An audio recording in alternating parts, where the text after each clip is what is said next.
오늘 함께 살펴볼 하나님 말씀은 누가복음 15장 11절부터 32절 말씀입니다. 또 이르시되 어떤 사람에게 두 아들이 있는데 그 둘째가 아버지에게 말하되 아버지여 재산 중에서 내게 돌아올 분깃을 내게 주소서 하는지라. 아버지가 그 살림을 각각 나누어 주었더니 그 후 며칠이 안 되어 둘째 아들이 재산을 다 모아가지고 먼 나라에 거기서 허랑방탕하여 그 재산을 낭비하더니 다 없앤 후 그 나라에 크게 흉년이 들어 그가 비로소 궁핍한지라. 가서 그 나라 백성 중 한 사람에게 붙여 사니 그가 그를 들로 보내어 돼지를 치게 하였는데 그가 돼지 먹는 쥐염 열매로 배를 채우고자 하되 주는 자가 없는지라. 이에 스스로 돌이켜 이르되 내 아버지에게는 양식이 풍족한 품꾼이 얼마나 많은가. 나는 여기서 주려 죽는구나. 내가 일어나 아버지께 가서 이르기를 아버지, 내가 하늘과 아버지께 죄를 지었사오니 지금부터는 아버지의 아들이라 일컬음을 당하지 못하겠나이다. 나를 품꾼의 하나로 보소서 하리라 하고 이에 일어나서 아버지께로 돌아가니라. 아직도 거기가 먼데 아버지가 그를 보고 측은히 여겨 달려가 목을 안고 입을 맞추니 아들이 이르되 아버지, 내가 하늘과 아버지께 죄를 지었사오니 지금부터는 아버지의 아들이라 일컬음을 감당하지 못하겠나이다 하나 아버지는 종들에게 이르되 제일 좋은 옷을 내어다가 입히고 손에 가락지를 끼우고 발에 신을 신기라. 그리고 살찐 송아지를 끌어다가 잡으라. 우리가 먹고 즐기자. 이 내 아들은 죽었다가 다시 살아났으며 내가 잃었다가 다시 얻었노라 하니 그들이 즐거워하더라. 맏아들은 밭에 있다가 돌아와 집에 가까이 왔을 때에 풍악과 춤추는 소리를 듣고 한 종을 불러 이 무슨 일인가 물은데 대답하되 당신의 동생이 돌아왔음에 당신의 아버지가 건강한 그를 다시 맞아들이게 됨으로 인하여 살찐 송아지를 잡았나이다 하니 그가 노하여 들어가고자 하지 아니하거늘 아버지가 나와 권한데 아버지께 대답하여 이르되 내가 여러 해 아버지를 섬겨 명을 어김이 없거늘 내게는 염소 새끼라도 주어 나와 내 벗으로 즐기게 하신 일이 없더니 아버지의 살림을 창녀들과 함께 삼켜버린 이 아들이 돌아오매 이를 위하여 살찐 송아지를 잡으셨나이다. 아버지가 이르되 예, 너는 항상 나와 함께 있으니 내 것이 다 내 것이로되 이 내 동생은 죽었다가 살아났으며 내가 잃었다가 얻었기로 우리가 즐거워하고 기뻐하는 것이 마땅하다 하니라. 아멘. 네. 우리가 오늘 읽은 본문은 우리가 참 잘 알고 있는 말씀이죠. 소위 탕자의 비유라고 알려진 본문입니다. 탕자의 비유라는 제목에서도 알 수 있듯이 방탕한 아들에 대한 이야기라고 우리가 지금까지는 많이들 생각해 왔지만 사실 본문을 잘 살펴보면 탕부의 비유라고 일컫는 것이 타당하다고 받아들여집니다. 무슨 말이냐면 오늘 설교의 제목을 제가 잔치를 여시는 아버지라고 했는데 탕부 하나님이라는 말을 다르게 표현해 본 것이에요.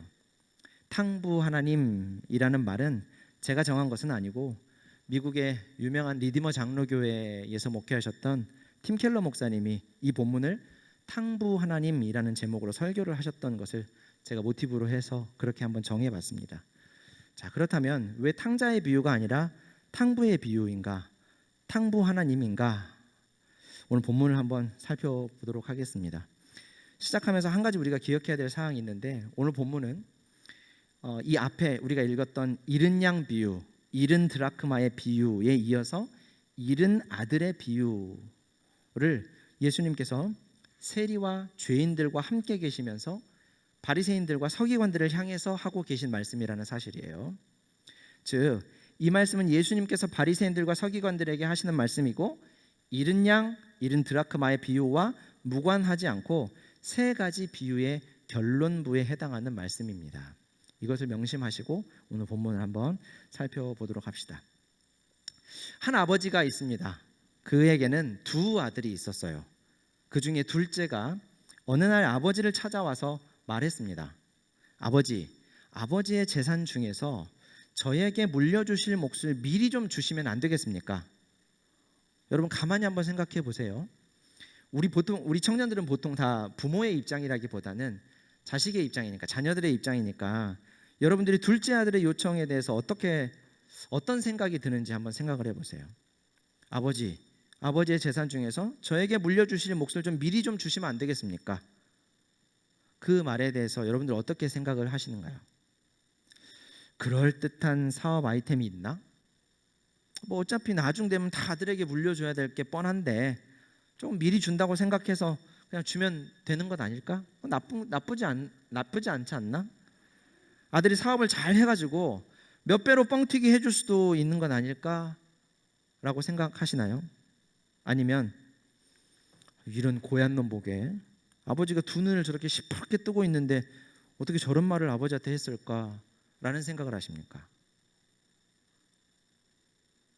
아니면 첫 번째라고 생각은 하지만 두 번째도 너무 심한 것은 아닌가? 아버지께 유산을 좀 미리 달라고 했기로서니 무슨 아버지가 두 눈을 시퍼렇게 뜨고 있는데 뭐 이런 말을 할까라고 생각을 하실지 몰라요. 이게 바로 지금 우리와 유대인들의 문화 차이예요. 유대인들은 보통 아버지의 유산을 나눌 때 큰아들에게는 다른 형제들의 두 배를 줬습니다. 그럼 좋겠죠. 그죠? 우리나라도 두 배를 줬어요. 그러니까 가령 아버지의 유산을 3등분해서 아들이 둘이 있으면 작은 아들에게는 3분의 1을 주고 큰 아들에게는 3분의 2를 주는 것이 율법에 근거한 유대인들의 유산 분배법이었어요. 신명기 21장 17절 말씀 보면 반드시 그 미움을 받는 자의 아들을 장자로 인정하여 자기의 소유에서 그에게는 두 몫을 줄 것이니 그는 자기의 기력의 시작이라 장자의 권리가 그에게 있음이라. 그러니까 미움받는 아들이 있다 할지라도 그 권리에 대해서는 침해하지 말고 반드시 법대로 해주어라. 두 아들에게 유산을 물려줄 때는 아버지 유산을 3등분해서 작은 아들에게는 3분의 1을 주고 큰 아들에게는 아무리 그 아들이 미움을 받는 아들이라 할지라도 두 몫을 꼭 주어라. 이렇게 얘기를 하죠. 둘째 아들이 요구한 것은 아버지의 재산의 3분의 1이죠. 자기 몫을 주십시오라고 했으니까. 근데 그가 돌아왔을 때 아버지가 잔치를 열고 그에게 한 일을 보면 아마 아버지는 큰 부자였다라고 하는 것을 우리가 미루어 짐작해 볼 수가 있어요. 그래서 아들이 요구한 금액도 비록 3분의 1이라 할지라도 33% 정도밖에 안 되는 금액이라 할지라도 아마 적지 않은 금액이었을 거라 생각합니다. 그런데 어디까지나 이런 유산 상속은 아버지가 돌아가신 후에야 하는 거예요. 만약 아버지가 살아계셨을 때 유산을 달라고 요청하면 그저 유산 좀 미리 주십시오 정도가 아니라 아버지의 죽음 같은 것은 신경도 쓰지 않는 폐륜에 가까운 행동이라고 유대인들은 받아들였어요. 굳이 말하면 아버지 돌아가시면 어차피 나에게 물려줄 재산이니까 좀 미리 주세요. 아버지 결국에 죽을 거 아닙니까? 언제든지 이런 뉘앙스로 받아들여지는 것이죠. 그들의 문화 속에서요.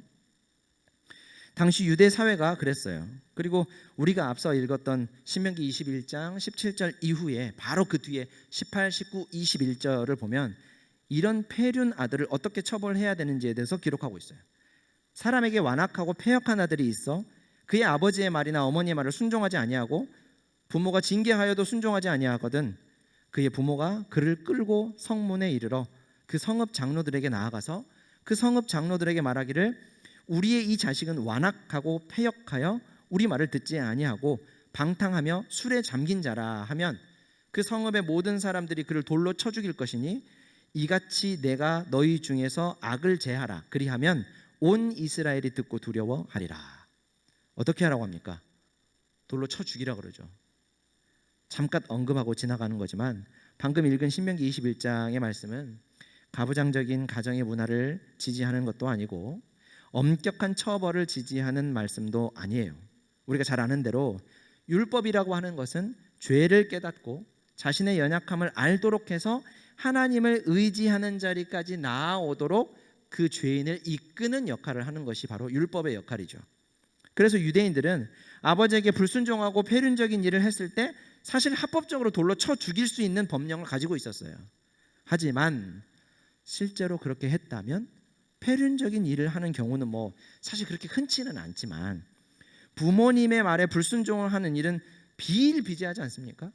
그렇기 때문에 아무도 이 율법대로 실제 시행을 했다고 한다면 아무도 살아남는 유대인들을 볼 수가 없는 거죠. 여러분도 생각해 보세요. 여러분들이 혹시 우리가 막 뉴스 같은 데서 나오는 폐륜적인 범죄를 저지르진 않지만 만약에 구약에 있는 말씀을 문자 그대로 지킨다고 한다면 자, 나는 그 말씀을 그대로 아주 지킨다고 해도 난 여전히 살아있을 수 있었습니다 라고 생각하는 아들, 여기 지금 다 아들밖에 없어. 손 들어보세요. 자신 있게 손 들 수 있습니까? 나는 그럼요. 저는 아직까지는 한 번도 아버지의 말에 아니요라고 한 적 없습니다. 있습니까? 없죠. 네. 없어요. 그래서 율법의 처벌 조항들은 사실상 모두 시행하지 않고요, 실천적으로는 죄를 깨닫는 용도로 사용하고 있었다라는 거예요. 이것만 보아도 서기관들과 바리새인들이 자신들의 의를 자부하는 습성이 얼마나 어리석은 일인지를 아실 수 있어요. 둘째 아들의 폐륜에 가까운 이 무례함에 아버지가 어떻게 응했는지 여러분들 잘 알고 계시죠? 오늘 본문 12절 말씀을 보세요. 그 둘째가 아버지에게 말하되 아버지여 재산 중에서 내게 돌아올 분깃을 내게 주소서 하는지라. 아버지가 그 살림을 각각 나눠주었더니. 흥미로운 사실은요, 아들이 아버지에게 재산 중에서 자기 몫을 달라고 했더니 아버지는 아들에게 살림을 나눠 주었다 이렇게 말하죠. 근데 본문에서 말하는 이 살림, 본문에서 살림이라고 번역한 비오스라는 단어는 생명, 삶이라는 뜻이에요. 이 비유를 말씀하고 계시는 이 우리 예수님께서 왜 지금 재산, 유산, 그의 목, 내 목, 아들의 목이라는 말을 사용하시지 않고 생명이라는 말을 쓰셨을까? 그것은 바로 둘째 아들이 요구한 것이 그 아버지가 죽은 후에야 받을 수 있는 유산이므로 아버지의 생명에 속한 재산, 유산을 달라고 했다라고 하는 것을 가르쳐주기 위해 이 단어를 사용하신 거예요. 다시 말하면 아버지가 지금 이 순간 아들에게 유산을 물려준다라는 것은 자신이 죽은 것처럼 된다, 실제적으로 죽은 것처럼 되는 꼴이다라는 거예요. 그래서 이러한 결정을 하고 실행을 하면 주변의 모든 사람들로부터 비웃음거리가 되거나 혹은 비난의 대상이 될 수가 있어요. 근데 아버지는 어떻게 했습니까? 자신의 생명에 방불한 유산을 아들의 요구대로 나눠줘 버려요. 그러면 아들은 아버지의 생명과 방불한 유산을 받아서 무엇을 했습니까? 정말 우리가 처음 생각한 대로 상당한 금액의 이 유산으로 사업을 한다거나, 요즘으로 말하면 태 어디나 삼 어디나 애 어디에 투자를 많이 해서 이윤을 많이 본다거나 이렇게 했으면 차라리 좋으련만 그러지 않았죠. 그러면요 13절을 보세요. 그 후 며칠이 안 돼요. 둘째 아들이 재물을 다 모아가지고 먼 나라에 가 거기서 허랑방탕하여 그 재산을 낭비하더라. 애초에 둘째 아들은 뭔가 건전한 생각이나 건설적인 계획을 가지고 있지 않았습니다. 그가 유산을 받아서 채 며칠이 되지 않아 재산을 다 가지고 어디로 갔다고 해요? 먼 나라로 갔대요. 먼 나라라면 세계 여행을 떠났단 말인가? 아니, 그런 말이 아니에요. 허랑방탕하게 재산을 쓸 수 있는 나라, 아버지의 간섭과 잔소리가 미치지 못하는 곳, 아버지의 영향력이 전혀 닿지 않는 곳, 내 마음대로 할 수 있는 곳으로 떠나버렸다는 거예요. 근데 여러분, 이것이 죄인인 우리가 하나님을 떠나게 된 동기와 똑같은 거예요. 이것이 하나님 앞에서 우리가 저지른 죄라고요. 예레미야 선지자가 죄에 대해서 어떻게 설명하는지 여러분들 아시죠? 예레미야 2장 13절 말씀이요. 내 백성이 두 가지 악을 행하였나니 곧 그들이 생수의 근원 되는 나를 버린 것과 스스로 웅덩이를 판 것인데 그것은 그 물을 가두지 못할 터진 웅덩이들이니라. 이 말씀의 키워드는 하나님을 버린 것, 스스로 웅덩이를 판 것이에요. 하나님을 버리고 스스로 자신에게 하나님 노릇하는 것, 이것이 성경이 우리에게 계속해서 강조하는 죄의 모습이죠. 하나님 없이도 잘 살 것처럼 하나님을 떠나버리는 것, 하나님 없이 하나님으로부터 숨고 피해 다니면서 내가 나에게 하나님의 역할을 하는 삶, 죄죠. 그 결과 어떤가? 즐겁고 행복하고 자유를 만끽하는 삶을 영위할 수 있었습니까? 오늘 본문 14절부터 16절을 보세요. 다 없앤 후 그 나라에 크게 흉년이 들어 그가 비로소 궁핍한지라.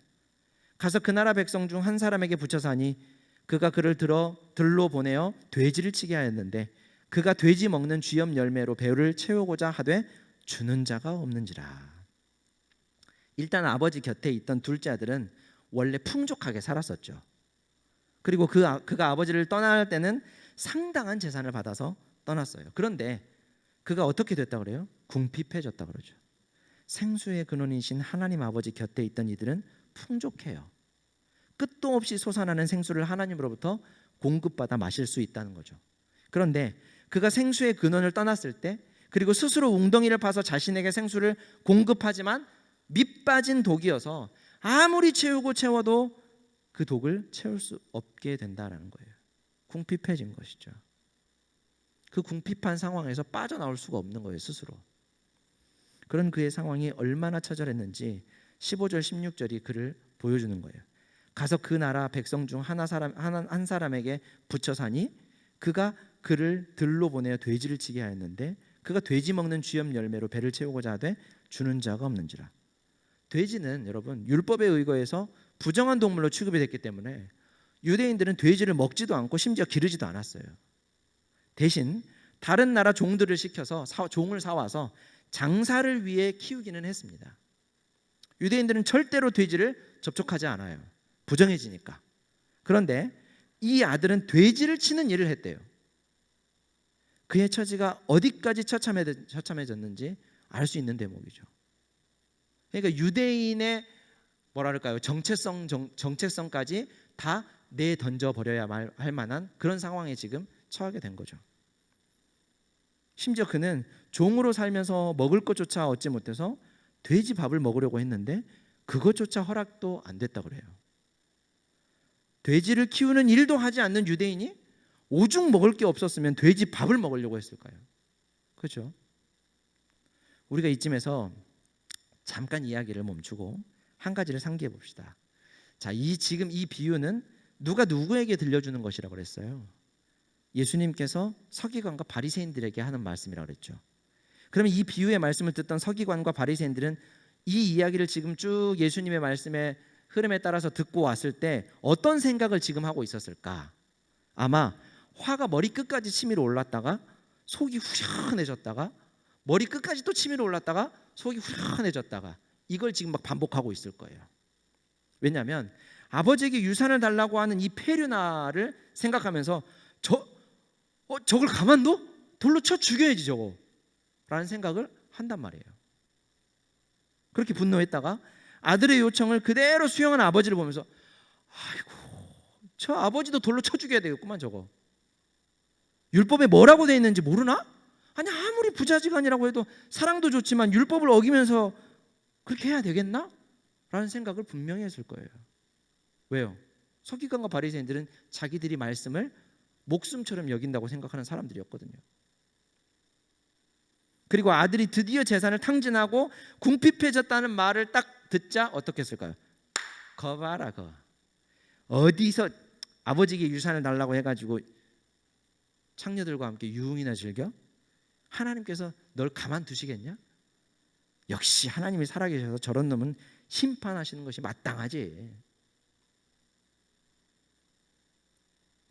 혹시 우리 중에도 이런 생각과 감정을 느끼는 분은 없는지 모르겠어요. 잘 알아야 되는 것은 이러한 생각을 서기관과 바리새인들이 했고 그들은 예수님께 계속적으로 호되게 혼이 나고 있는 상황이라는 거. 자, 그러면 아버지는 어떠셨을까? 계속해서 한번 살펴봅시다. 17절부터 19절 말씀을 보면 아들은 자신의 처지를 자각하는 장면이 나와요. 이에 스스로 돌이켜 이르되 내 아버지에게는 양식이 풍족한 품꾼이 얼마나 많은가. 나는 여기서 줄여 죽는구나. 내가 일어나 아버지께 가서 이르기를 아버지 내가 하늘과 아버지께 죄를 지었사오니 지금부터는 아버지의 아들이라 일컬음을 감당하지 못하겠나이다. 나를 품꾼의 하나로 보소서 하리라 하고 지금 생각을 한 거죠. 우리는 17절 초두의 말씀을 보면 이에 스스로 돌이켜라는 말을 보면서 아들이 바닥을 치자, 완전히 밑바닥을 한번 치자 이제 잘못을 인식하고 회개하게 되었구나 라고 생각을 하겠지만 이 스스로 돌이켜라는 말의 원어는 직역하면 자기 자신에게 돌아왔다라는 뜻이에요. 자기 자신을 되돌아보게 되었다. 이제서야, 그제서야. 다시 말하면 자기가 아버지를 떠나 궁핍하게 되어 부정한 돼지를 돌보고 돼지의 밥조차 허락되지 않은 그 처지에 있다라는 사실을 비로소 자각하게 되었다라는 거예요. 죄인이 자신의 죄를 자각하게 된 것. 이 일은 어떻게 가능할까요? 요한복음 16장 7절 8절 말씀을 보면, 그러나 내가 너에게 실상을 말하노니 내가 떠나가는 것이 너에게 유익이라. 내가 떠나가지 아니하면 보혜사가 너희에게로 오시지 아니할 것이요 가면 내가 그를 너희에게 보내리니 그가 와서 죄에 대하여 의에 대하여 심판에 대하여 세상을 책망하시리라. 성령께서 오시면 비로소 죄인이 죄를 자각하게 되고 의가 무엇인지 알게 되고 심판이 무엇인지를 깨닫게 된다는 것이죠. 그러니까 지금 둘째 아들이 자신의 죄인된 모습을 자각하게 된 것은 성령 하나님께서 일하신 결과라는 말이에요. 그렇게 자신의 죄의 악된 모습을 자각한 아들은 우리 아버지에게는 종들도 양식이 풍족한데 나는 여기서 이렇게 굶어 죽겠구나라는 것을 깨닫게 돼요. 근데 여러분 잘 생각해 보십시오. 이 당시 모든 종들은 주인의 집에서 풍족하게 먹고 마시면서 살았습니까? 아니에요. 거의 대부분 이 둘째 아들과 같은 삶을 살았어요. 그러니까 이 아들의 아버지, 이 비유의 궁극적인 의미는 하나님 아버지와 풍족한 하나님의 나라를 가리키고 있는 말씀이라는 거예요. 이렇게 자신의 죄를 깨달은 아들은 아버지에게 돌아가면 이제는 자신을 더 이상 아들이 아니라 종으로 취급해도 내가 거기에 가타부타 말할 수가 없겠구나, 할 말이 없겠구나라고 생각을 해요. 우리가 앞으로 살펴보겠지만 18장에 가서도 예수님이 말씀하시기를 바리새인들의 기도는 어떠했냐면 더러운 죄를 지으며 살지 않게 하시고 세리처럼도 살지 않게 해주셔서 참 감사합니다. 우리는 꼬박꼬박 금식하고 11조를 하나님 앞에 드립니다 라고 기도했대요. 이 기도입니까 뭡니까? 하지만 하나님 앞에서 자신의 죄인됨을 인식하는 세리는 어떻게 기도했냐면 고개도 들지 못하고 하나님 불쌍히 여기소서 나는 죄인입니다 라고 기도한다면서 자신을 높이는 자는 반드시 낮아질 것이고 자신을 낮추는 자는 높아질 것이다 이렇게 말씀하시죠. 자신이 진정 죄인이라고 하는 자각이 있다면, 다시 말해서 스스로는 절대로 구원받을 소망이 없는 존재라고 인식한다면 내가 꼬박꼬박 금식하고 11조를 하고 주일에 한 번도 예배를 빠지지 않고 기도하는 자리에는 언제나 있었으며 새벽 제단을 하늘 높이까지 쌓아놓았습니다. 나는 뜨뜻 미지근한 사람들과는 질적으로 다릅니다 라고 자신의 의를 내세우지 못하고 오히려 주여 나를 불쌍히 여겨주십시오. 저는 하나님의 은혜가 아니면 도무지 소망이 없는 죄인입니다 라는 말을 이 가슴 깊은 곳으로부터, 영혼 깊은 곳으로부터 끌어올려 하나님 앞에 드리는 것 외에는 아무것도 없다는 거예요. 여러분 우리의 기도의 내용은 어떤지 한번 생각을 해보세요.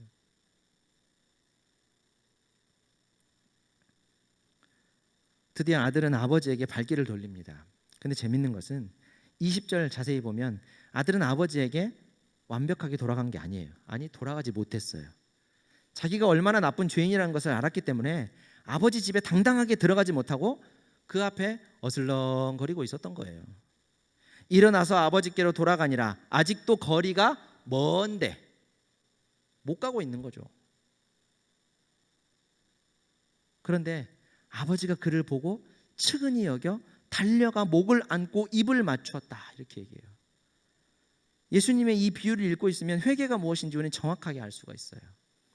수련회나 분위기가 잡힌 집회에 참석해서 그동안 잘못했던 일들을 몇 가지 이렇게 막 늘어내면서 눈물 콧물 막 짜고 쏟아내는 것, 그런 게 회개가 아니에요. 회개는 성령께서 생명의 근원이신 하나님을 떠난 나 자신의 현실을 깨닫게 하시고 하나님의 은혜가 아니면 아무런 소망이 없는 나의 처지를 자각하고 삶의 방향을 돌이켰을 때, 그동안 나간 자식 돌아오기만을 목 빠지게 기다리는 아버지는 아들의 죄를 추궁하거나 돌로 쳐서 처벌을 내리기는커녕 버선발로 뛰쳐나와서 아들을 끌어안고 입을 맞추고 자기 자신의 아들로 다시 받아주고 아들의 지위를 회복해 주는 것, 그것이 바로 하나님 앞에서 죄인이 회개하는 과정이에요.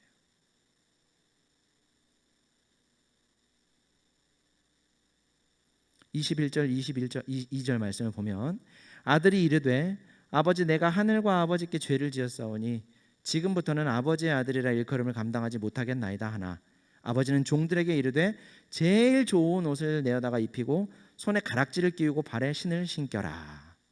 그래서 나는 아들입니다, 아들로서 충분한 자격이 있습니다 라고 하는 이들은 낮아지고, 나는 더 이상 아버지의 아들로서가 아니라 종의 하나로 취급받아도 쌉니다, 그것도 내가 감당할 수 없습니다 라는 진실된 고백이 이 속에서 솟아져 나오는 이들은 높임을 받을 것이다 라고 말씀하는 거예요. 그리고 아버지는 마치 100마리 중 잃은 양 한 마리를 찾고 잔치를 했던 주인처럼 10드라크마 중에 1드라크마를 찾고 잔치를 했던 여인처럼 자신의 생명을 가지고 떠나 모두 다 탕진하고 돌아온 아들을 위해 아버지는 잔치를 열어요. 폐륜적인 요구를 한 아들보다 이 모든 것을 마치 없었던 일처럼 다 잊어버리고 아들을 받아주는 아버지가 더 천인공노할 짓을 하는 거예요. 율법에 근거하면요. 죽여야죠. 돌로 쳐서. 모든 사람들 앞에서 다시는 이러한 폐륜적인 일들이 우리 공동체 안에서 일어나지 못하도록 돌로 쳐 죽여야죠. 그런데 아버지는 그렇게 하지 않고 돌아온 아들을 받아들이고 잔치를 열었다 그래요. 23절 24절 말씀입니다. 그리고 살찐 송아지를 끌어다가 잡으라. 우리가 먹고 즐기자. 이 내 아들은 죽었다가 다시 살아났으며 내가 잃었다가 다시 얻어노라 하니 그들이 즐거워하더라. 여러분, 설교 초두에 탕자의 비유가 아니라 탕부의 비유다라고 한 이유가 여기에 있습니다. 아버지는 자신의 생명을 다 허비한 아들, 모르긴 몰라도 충분히 그 아들을 지금껏 지켜본 아버지로서는 유산을 가지고 가서 탕진할 것을 충분히 예상하고도 남았을 거예요. 그래서 아버지는 탕부예요. 자신의 생명을 낭비한 아버지, 자신의 재산, 자신의 생명을 아들을 위해 탕진한 아버지라는 거죠. 그리고 이 아버지는 자신의 재산, 자신의 생명을 탕진하고 돌아온 아들을 위해서 또 자신의 송아지를 잡아 잔치를 열고 아들에게 주는 제일 좋은 옷과 가락지, 신을 또 한 번 탕진하는 아버지예요. 큰아들들 잘 들으세요. 동생이 아마 그러면 어떡할 것 같아요? 아버지, 진짜 지금 뭐 하시는 겁니까? 진짜 이렇게 하시는 거예요? 이런 말이 나오지 않겠습니까? 제가 가만히 생각해 봤거든요. 저도 큰아들인데 그랬을 것 같아요. 아버지, 이건 아니지. 유산은 줬다고 합시다. 그래도 유산을 저렇게 마음대로 탕진하고 돌아온 저걸 받아줘요. 저걸 아무 말도 안 하고? 그러면 안 돼, 아버지. 큰아들은 한 명밖에 없구나. 아니, 또 있구나. 2명 대 2명, 3명이네. 작은 아들들, 동생들이 만약에 이렇게 했다고 생각해 보세요. 어떻게 할 것 같아요?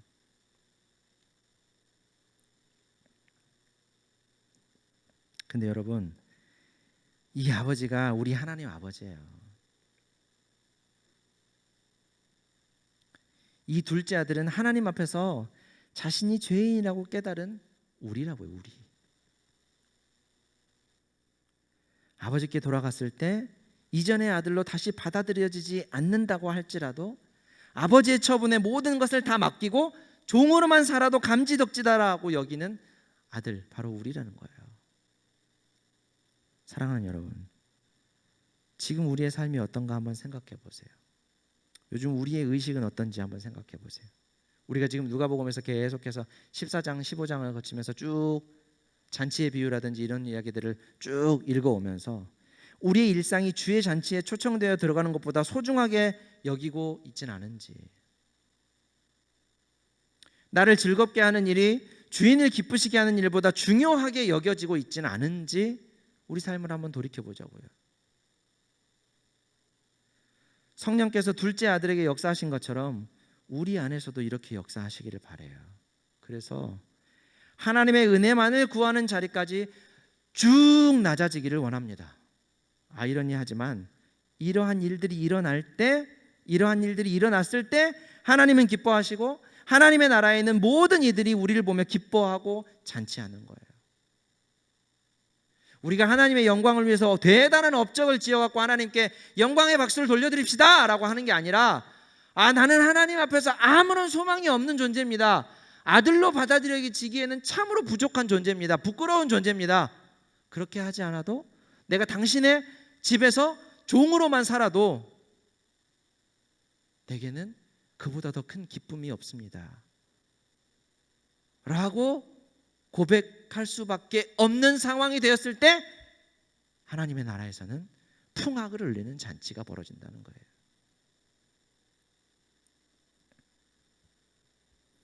근데 딱 한 사람만 달라요. 밭에서 열심히 일하다 돌아온 큰아들이요. 그 아들이 아버지 집에서 벌어진 요란한 잔치 장면을 목격합니다. 그리고 격분하죠. 27절 8절 말씀이에요. 대답하되 당신의 동생이 돌아왔음에 당신의 아버지가 건강한 그를 다시 맞아들이게 됨으로 인하여 살찐 송아지를 잡았나이다 하니 그가 노하여 들어가고자 하지 아니하거늘 아버지가 나와서 권한대. 큰아들은 둘째가 돌아왔다는 사실부터 싫었을 거예요. 아마도 너는 다시 돌아와서는 안 된다, 네 몫을 뺀 아버지의 나머지 재산은 다 내 차지니까 그래, 차라리 거기까지 가지고 그냥 가서 죽든지 살든지 돌아오지 말아라. 아마 그런 생각을 했을 거예요. 그리고 그 둘째의 뒷모습을 보면서 아마 경멸했을 거예요. 저 사람 같지도 않은 것 저것. 자신의 생명, 자신의 재산을 내어준 아버지도 얼마나 사실 밉고 또 미웠을 거예요. 근데 동생이 돌아왔는데 아버지가 그놈을 처벌하기는커녕 잔치를 열었다는 사실에 큰아들은 지금 격분하고 있는 거예요. 큰아들은 아버지에게, 아버지, 저는 저 못된 놈이 아버지를 떠나서 재산을 모두 다 탕진하는 동안 아버지를 그렇게 지극정성으로 섬기고 아버지의 말씀을 단 한 번도 어긴 적이 없었습니다. 그런데 그런 저에게는 염소 새끼 한 마리도 주지 않더니만 모든 걸 다 탕진하고 창녀들과 함께 보내버린 저 돌아온 놈을 처벌하기는커녕 잔치라뇨. 아버지 어떻게 저한테 이러실 수 있습니까? 여러분, 큰아들의 모습을 보고 있으면 자신의 동생을 죽이기까지 질투했던 가인의 모습이 이렇게 오버랩되지 않습니까? 하나님은 아벨과 아벨의 제사를 받으신 것이지 가인과 가인의 제물을 받지 않은 게 아니에요. 무슨 말이냐면 받지 않았지만 아벨 때문에 가인과 아벨의 제물 때문에 가인의 제물을 받지 않으신 게 아니라는 거예요. 아벨과 관계없이 가인과 가인의 아벨은 하나님 앞에 제물은 하나님 앞에 받아들여질 수 없었던 거예요. 마찬가지로 이 큰아들에게 그동안 둘째 아들에게 해주었던 잔치를 열어주지 않은 것이 둘째 아들에게 잔치를 열어준 것과 사실 무관하다는 거예요. 둘째 아들에게 잔치를 열어준 것이 큰아들에게 잘못한 것은 아니잖아요. 성경에서 여러 번 얘기하는 말씀 있죠. 내가 선을 행하는 것이 너에게 어떻게 악이 되겠느냐.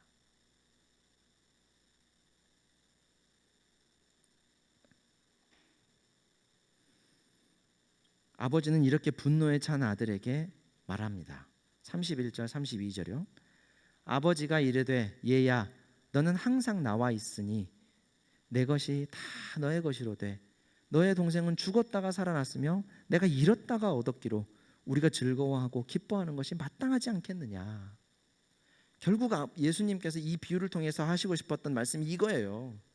죽었다가 살아난 아들을 다시 찾았으니 기뻐하고 즐거워하는 것이 마땅하지 않냐. 누구에게 하시는 말씀이에요? 서기관과 바리새인들에게요. 왜요? 죄인들과 세리들과 교제를 나누면서 식사를 하시는 예수님에게 그 뒤에서 서기관과 바리새인들은 수근거리고 있었잖아요. 불평하고 있었잖아요. 저런 죄인들과 함께 밥을 먹는다니. 그래서 그들에게 예수님은 이 비유를 통해 대답하고 계셨던 거예요. 근데 한 가지, 이 아버지는 둘째 아들에게만 이렇게 하신 것은 아니에요. 28절 말씀을 보면 아버지가 나와서 권했다 그러죠. 아버지가 나와서 권한대 이렇게 얘기하죠. 여기서 권하다라는 말은 파라클레오인데, 이 말은 보혜사 성령님을 가리키는 파라클레토스와 똑같은 뿌리를 가진 말이에요. 아버지는 둘째 아들에게 성령으로 죄를 자각하게 하신 것처럼 큰 아들에게도 권하여 자신의 의의를 버리고 동생에 대한 분노와 질투를 버리고 성령으로 잔치에 초청하고 계시는 거란 말이죠.